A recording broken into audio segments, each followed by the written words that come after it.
Welcome to the Learning Pines YouTube. We hope this video helps. In this video, I will explain how to make gravy using flour.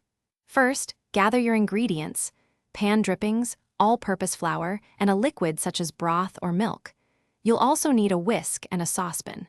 The general ratio is 1/4 cup of flour for every 2 cups of liquid, but you can adjust for desired thickness. This simple method ensures a smooth, flavorful gravy every time. The foundation of great gravy is a good roux. Start by heating 2 tablespoons of fat from your pan drippings in a saucepan over medium heat. Once shimmering, whisk in 2 tablespoons of all-purpose flour until a smooth paste forms. Continue whisking and cook this mixture for 1 to 2 minutes, allowing it to turn a light golden color.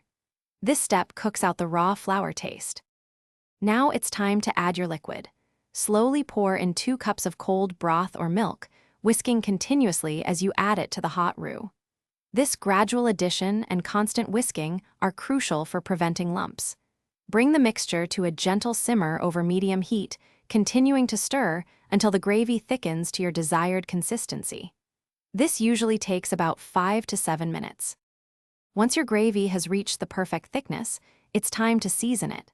Taste and add salt and freshly ground black pepper as needed. You can also stir in fresh herbs like chopped thyme or sage for an extra layer of flavor. Serve your delicious homemade gravy immediately over mashed potatoes, turkey, or biscuits. Don't forget to check the description below for a link to the new Kindle Paperwhite and other great deals. Thanks for watching. Consider subscribing if we helped you.